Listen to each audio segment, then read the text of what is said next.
पाकिस्तान और अफगानिस्तान, एक ऐसी सरहद जो इस वक्त आग की लपटों में घिरी हुई है।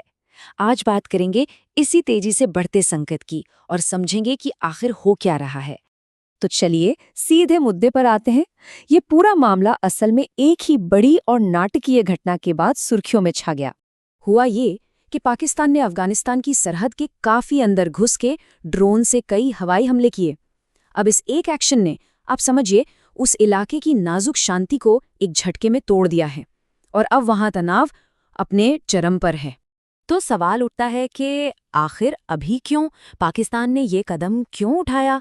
खैर, पाकिस्तान की सरकार ने भी फौरन सीमा पार इस हमले की वजह बताई, अपना ऑफिशियल जस्टिफिकेशन दिया। 7 पाकिस्तान के सूचना मंत्रालय के मुताबिक इन हमलों का निशाना थे 7 आतंकवादी कैंप और उनके ठिकाने। अब ये सिर्फ एक गिनती नहीं है। ये नंबर देकर पाकिस्तान एक तरह से ये संदेश दे रहा है कि उनके पास पक्की खुफिया जानकारी थी और उन्होंने बहुत सोच समझकर चुन कर इन ठिकानों को निशाना बनाया है। तो निशाना कौन था? पाकिस्तान के मुताबिक पहला टारगेट था तहरीके तालिबान पाकिस्तान, जिसे टीटीपी भी कहते हैं। अब ये बड़ा दिलचस्प है। ये वो ग्रुप है जो है तो अफगान तालिबान का साथी, लेकिन सालों से जंग कर रहा है खुद पाकिस्तान की सरकार के खिलाफ। और दूसरा निशाना वो था ISKP, यानी इस्लामिक स्टेट खुरासान प्रांत। अब ये गुट न सिर्फ पाकिस्तान का दुश्मन है, बल्कि अफगानिस्तान में जो तालिबान की सरकार है उसका भी कट्टर दुश्मन है। तो यहाँ आकर पूरा मामला और भी ज्यादा पेचीदा हो जाता है। देखिए, पाकिस्तान इन हवाई हमलों को अपनी जमीन पर हाल में हुए कुछ बड़े और घातक हमलों का सीधा जवाब बता रहा है।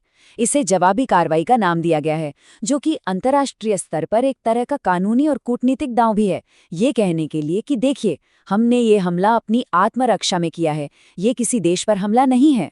तो अगर इस्लामाबाद के नज़रिए से देखें तो उनके लिए सबसे ज़रूरी बात यह है कि ये एक ज़रूरी काउंटर टेररिज्म ऑपरेशन था। ये अफगानिस्तान के खिलाफ कोई जंग छेड़ने जैसा नहीं था। चलिए अब सिक्के का दूसरा पहलू देखते हैं। सरहद के उस पार चलते हैं, क्योंकि अफगानिस्तान से जो कहानी सामने आ रही है वो इससे बिल्कुल अलग है। अफगानिस्तान ने पाकिस्तान के दावों को सिरे से खारिज कर दिया है। उनका कहना है कि ये हमले किसी आतंकी कैंप पर नहीं हुए, बल्कि आम नागरिकों के घरों पर हुए, जिसमें औरतें और बच्चे भी मारे गए।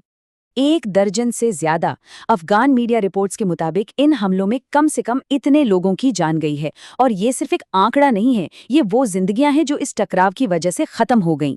ये इस घटना का सबसे दुखद मानवीय पहलू है। और एक और दिल दहला देने वाली खबर ये आई कि एक ही परिवार के 23 लोग एक मदरसे के मलबे में दब गए। सोचिए, एक धार्मिक स्कूल जो कुछ ही पलों में एक खंडहर में तब्दील हो गया। और यहीं पर दोनों देशों के दावों में जमीन आसमान का फर्क साफ हो जाता है। अफगान रिपोर्ट्स में बाकायदा नाम लेकर बताया जा रहा है कि कहां-कहां हमले हुए, घरों पर, रिहायशी इलाकों में, मदरसों पर। अफगान सरकार का तो सीधा सीधा आरोप है कि पाकिस्तान ने ये हमले अपनी अंदरूनी नाकामियों को छिपाने के लिए किए हैं। मतलब ये एक तरह से ध्यान भटकाने की कोशिश है। तो ये है स्थिति।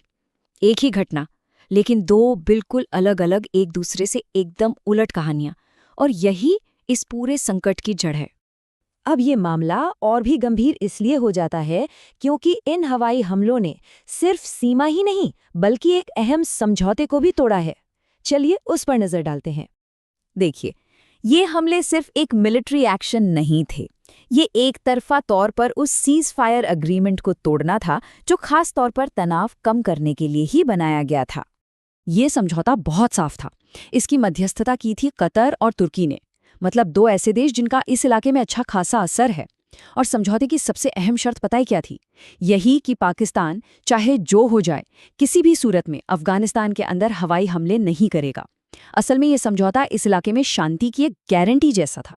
तो अब जब ये युद्ध विराम, ये सीज़फायर टूट चुका है, सबसे बड़ा सवाल यही है कि आगे क्या होगा। नतीजा ये है कि दोनों देशों के बीच डिप्लोमैटिक और मिलिट्री रिश्ते एक ऐसे खतरनाक मोड़ पर हैं जहां से पीछे हटना बहुत मुश्किल लग रहा है। दोनों तरफ से बस इल्जाम और तीखे बयानों का सिलसिला चल रहा है। और अब खतरे की घंटी बज रही है। जानकार चेतावनी दे रहे हैं कि एक खतरनाक साइकिल शुरू हो सकता है। हमले के जवाब में हमला और सबसे बड़ा डर यही है कि कहीं ये चिंगारी एक बड़ी विनाशकारी जंग में ना बदल जाए, जिसे कुछ लोग ऑल आउट वॉर भी कह रहे हैं। तो लबो-लुबाब ये है, पिछले कुछ ही घंटों में जो कुछ हुआ, उसने एक पहले से ही नाजुक सरहद को बिल्कुल बर्बादी के कगार पर लाकर खड़ा कर दिया है।